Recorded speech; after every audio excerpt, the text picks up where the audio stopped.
Shalom, brothers. I'm Yahweh. Praises to Yahweh Bashem Yahushai, and double honors to the elders, great millstone. And basically, this lesson is called the 9 tribes and a half. Their journey to the Americas, and the tribes I'll be focusing on is the tribe of Reuben and the tribe of Gad.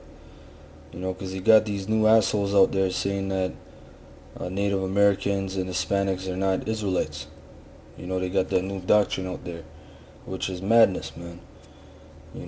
So I'm going to go into it. I'm going to first show how the tribes got over to the Americas, because it's recorded in the scriptures. Alright, these niggas, they skip over information like this, because this information cuts them. Alright, this is 2nd Esdras, chapter 13, verse 40. And it says, "Those are the 10 tribes which were carried away prisoners out of their own land in the time of Hosea the king, whom Salmanazar the king of Assyria led away captive, and he carried them over the waters, and so came they into another land. But they took this counsel among themselves, that they would leave the multitude of the heathen, and go forth into a further country where never mankind dwelt." Now that's America. Because this is around 720 BC, you didn't have anyone dwelling in the land of America. So that's a land that where never mankind dwelt. That they might there keep their statues which they never kept in their own land, and they entered into Euphrates by the narrow passages of the river. For the Most High then shewed signs for them, and held still the flood till they were passed over. Because if you know anything about South Africa and going across those waters, it's perilous, man. That's why they created the Panama Canal Zone, so they wouldn't have to go over there. They wouldn't have to go over there. They just have to cross to the Atlantic, basically. The Panama Canal Zone connects the Atlantic and Pacific Ocean. So they wouldn't have to go all the way around Africa, which those are perilous waters. A lot of storms are there. That's what it means the Most High held back the floods. Alright, for through that country there was a great way to go, namely of a year and a half, and the same region is called Arsareth.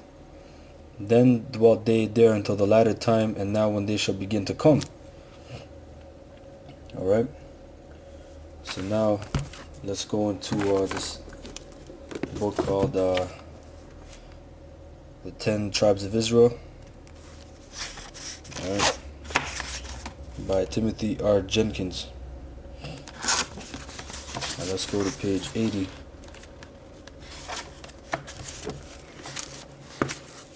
And it says our southern Indians have also a tradition among them, which they firmly believe, that of old time their ancestors lived beyond a great river, that 9 parts out of 10 of their nation passed over the river, but the remainder refused and stayed behind, that they had a king when they lived far in the west, who left 2 sons, that one of them with a number of his people traveled a great way for many years, till they came to the Delaware River and settled there. Alright, so they had traditions of that America wasn't their homeland. It was the land beyond the Great River. Okay, because they crossed the ocean to get over there. And I'm going to bring out more information about how they crossed the ocean. Because you're going to find out that these 9 tribes, basically, because the half was Levi, they were expert navigators. They made dugouts, which that's the word canoe means. And they were expert in seafaring, basically. Alright, this is called Africans and Native Americans, the language of race and the evolution of red black peoples. Which are trying to say that natives are red. Their natives are not red, they're brown. Alright, the only reason the white man called them red was because most of the time they put on war paint. Alright, some of the time it was reds, other times different colors, but when it was red, that's for war times, and that's in the scriptures also. that they made their faces like the faces of lions when they went out to war. All right, but this is by Jack D. Forbes. All right, I'm gonna hit up like 3 pages here. I'm gonna go to page 9. It says the Americans of the Caribbean region were outstanding navigators and seamen, as noted by the Spaniards and other Europeans. Christopher Columbus was impressed everywhere by their skill. He noted, for example, that their boats, which they call canoes, were excellently made from a single tree, were very large and long, carrying sometimes 40 or 45 men, 2 or more cadeaux in width. The American boats were unsinkable. So their boats were unsinkable, man, meaning that they knew how to build boats, they knew how to deal with water, how to transport people, man. Alright?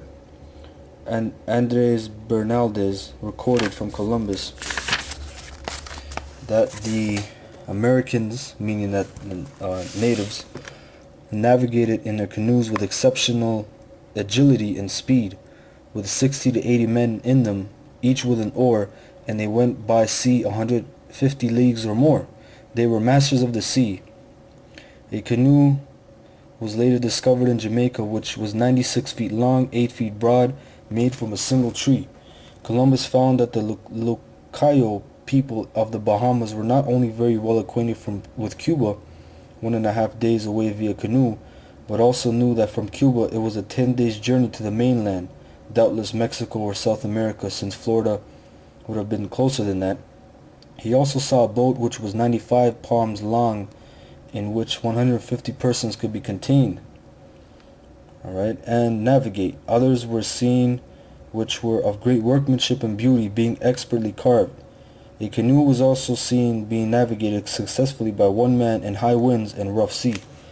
At Haiti, Columbus learned that that island or Jamaica was 10 days' journey distant from the mainland, and that the people there were clothed, thus referring to Mexico or Yucatan most likely.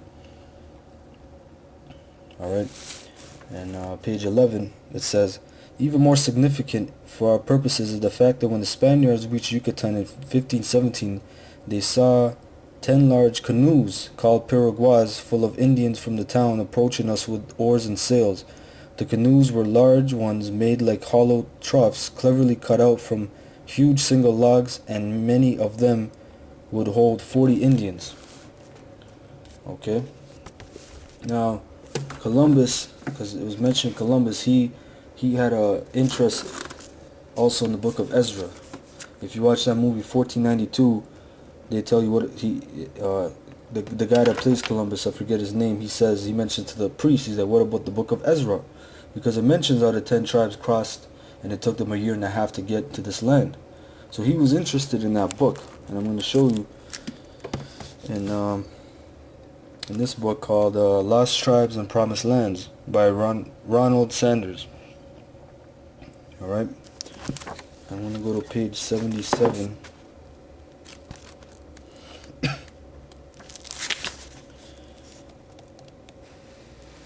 It says, page 77, so I'm a Columbus. All his life, Columbus's ideas about geography were permeated with a peculiar religious mysticism. He kept a book of prophecies in which he collected quotations from the Bible, often those dealing with isles far off. Down here it says, a striking element in Columbus's geographical religiosity is his intense and abiding interest in the 4th or 2nd book of Ezra. The 2 apocryphal books of Ezra purport to be additional writings by and about the Old Testament Ezra. In the marginal notes to Columbus's copy of D. Ali,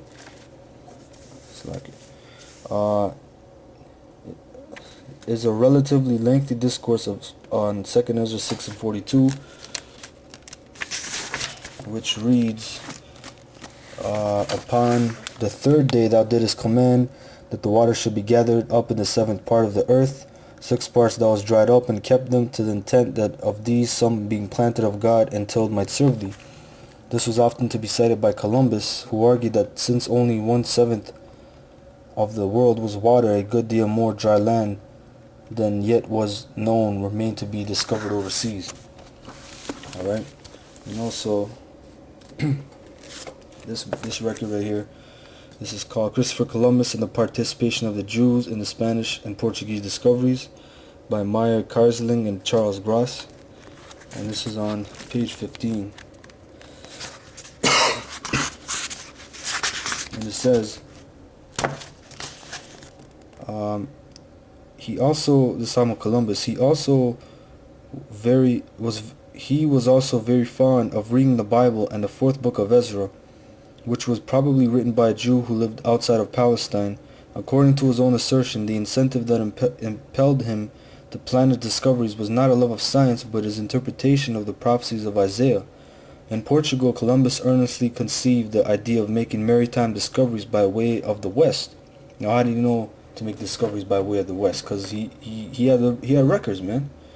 Because he was a Jesuit, man. When you go into it, he was a so-called Jew, and basically he had access to go in the Vatican, which the Vatican had all our records, man. They had the Moors records, they had all that, because they took all the records from the Library of Alexandria and put it in Vatican. That's why today in the Vatican, I remember reading an article like 2 years ago. They remodified the whole library in the Vatican, and they put chips in the books. So now that they can, it's impossible to take any of the books. You know what I mean? And those aren't even the books that are really hidden. There's, in the catacombs and all that, there's even more hidden books. But those books, those normal books, which you could probably find some stuff there, why do they have guards there protecting it? It's a library, man. You know what I mean? But yeah, they put chips in them so they could track the book if you stole it, basically. So that was the first part of the lesson, just to show you how the tribes got there and by what means they got there, because they were expert in navigation and seafaring. And now I'm going to focus on the tribe of Gad and bring out information to show that they are that Gad is the so-called North American Indians. Alright, shalom.